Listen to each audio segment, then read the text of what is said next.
speed like a battery. I'm staying charged on my feet. I'm like a factory.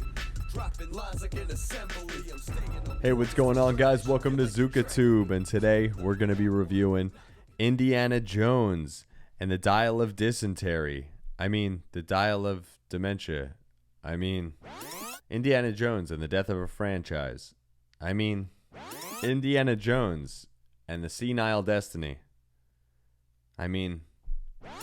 Indiana Jones and the Joe Bidening. Indiana Jones and defiling a legacy. Indiana Jones and these kidney stones are killing me. Yeah, whatever you want to call this movie. This film. Well, before we get into it, like, comment, share, subscribe, all that jazz, rumble, you know the deal. I'm going to go through, read the summary, play the trailer, give you my review, which I'm sure you can already get an idea of how I feel about this film, and then we'll get into some spoilers at the end. Now, daredevil archaeologist Indiana Jones races against time to retrieve a legendary dial that can change the course of history. Accompanied by his goddaughter, he soon finds himself squaring off against Jürgen Vollner, a former Nazi who works for NASA. Yeah, so let's watch this trailer, shall we?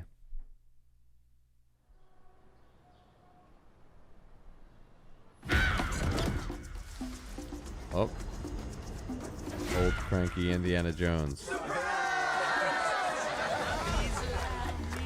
I'm retiring. Well, in that case, what are we drinking? Same for the goddaughter. His bro. A dial that could change the course of history. Why are you chasing the thing that drove your father crazy? Him roped up into some stuff. Sorry. Dr. Jones, get him. A bunch of de-aging stuff.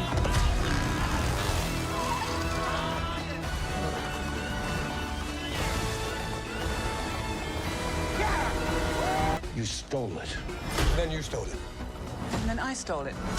It's called capitalism. Wow. You've taken your chances, made your mistakes, and now a final triumph. A few times in my life, I've seen things. I've been tortured with voodoo. Yeah, they're really trying to trick you on this trailer. Shot 9 times. 9 times. 9 times. Including once by your father. Sorry! But I've been looking for this.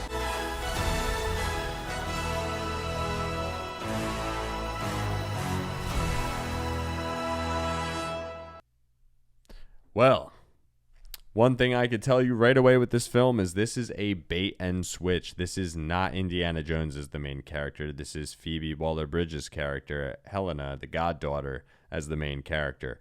And you wonder when you're watching this, where is the son from the previous film that they introduced? Well, the son in this one is just dead. And they just glance over it randomly, kind of pass over it real quick with a sad little thing of, but like some version where the son was being spiteful of his father, so he went to signed up for Vietnam and died there. Like, really? Go screw yourself. This stupid ass movie.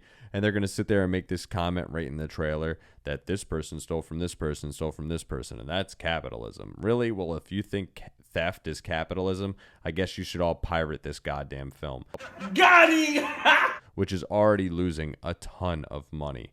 Like everything else that's been going on with Kathleen Kennedy and everybody over there at Lucasfilm, Disney, all that garbage, right? And this film starts out, and of course, Indiana Jones is divorced. His kid's gone. He's an old deadbeat, dad, and just a deadbeat guy. And he's a loser, and when the goddaughter comes in, she's better than him at everything. She's smarter than him. She's everything, constantly insults him, berates him, constantly gets him roped up into shit, and then abandons him constantly, like to die. Type deal in a lot of things, and then tries to kill him constantly on top of it. Like, it's just constantly ridiculous. And this dial of destiny they show in the past where he gets this dial and they escape these Nazis and all this stuff. And this dial is supposed to be able to go back in time, basically. And now, decades later, the Nazi dude they dealt with is back, and he's trying to get the Dial of Destiny and all that, so they got to go on this journey because the goddaughter's all wacky and going after it and ropes him into it, right?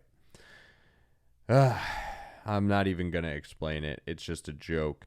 I mean, the CG is god-awful. The sound, they have a couple, parts where they hit the classic Indiana Jones stuff, and that's like, okay, but it's member berries nonsense. Seeing him do everything at this age is really bad. Seeing this girl boss chick nonsense, like intersectional feminist insert in this film, go through and berate the dude and act like a ridiculously overly annoying male character, but put into a female character. She's just an ass. And seeing her like beat up dudes that are way bigger than her and all that, and nope, this horse face chick is a twig, and it's not believable, and it's ridiculous. And when you're watching it, you went from watching realistic scenes, actual real practical effects of them driving on trucks at high speeds in the old films and on horses, to them doing poor CG in little carts, like little Middle Eastern, village city carts. Like, are you kidding me? Like, this is a joke, dude. Like,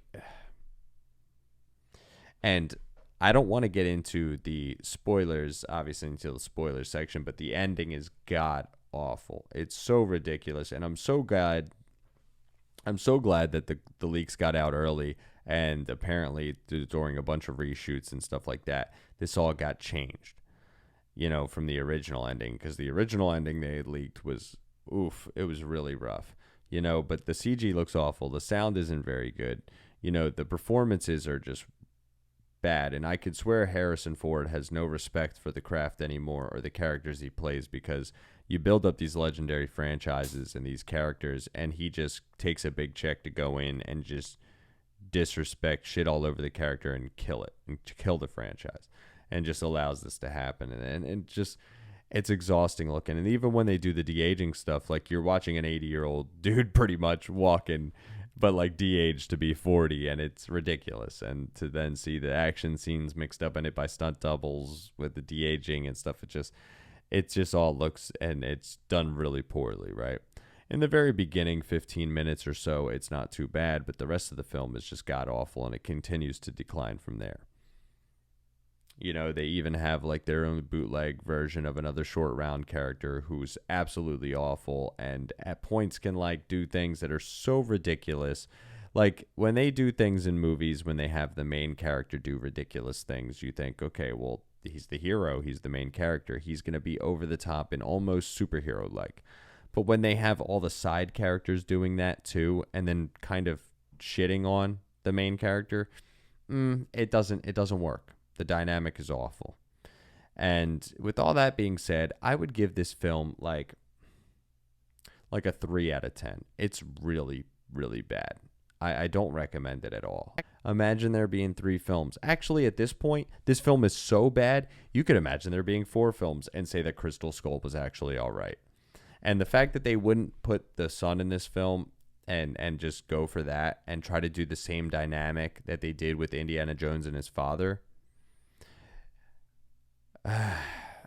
it's just a big swing and a miss, and it just feels like they wasted their time with this just for agenda stuff, and it's just garbage. And I don't recommend this to anybody. And with that being said, let's get into some spoilers. Spoilers. Boop.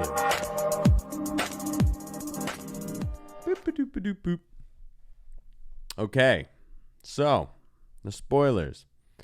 It's all garbage. And either way, the Nazis, they get this dial. They're going to go through and do it and go back in time, but they don't realize they can only go to like one time. And they go back like 200 something BC.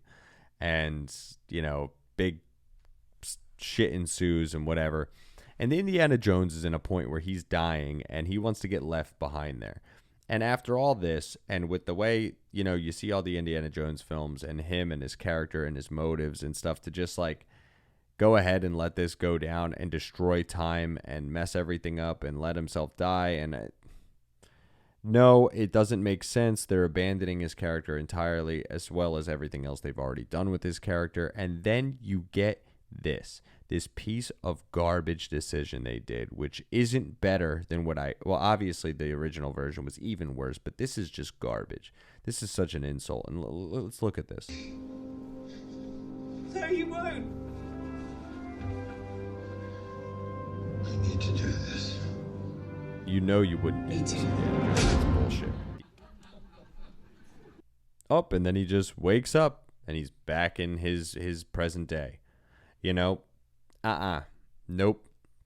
And then they give you another like cheesy version of a remake of a shot, you know, with him and Marion at the end and all this. And no, it doesn't work anymore. They already wasted that and they ruined everything. They already could have had plenty of good stuff with Marion and the son if they would have just continued a little bit better with the previous film. But they wouldn't do that. They wanted to can that, and they were pissed because they wanted their fucking bullshit, you know, feminist inserts and their girl bosses and stuff, which they had, you know, obviously another character that was like in charge of the CIA. She was ridiculous.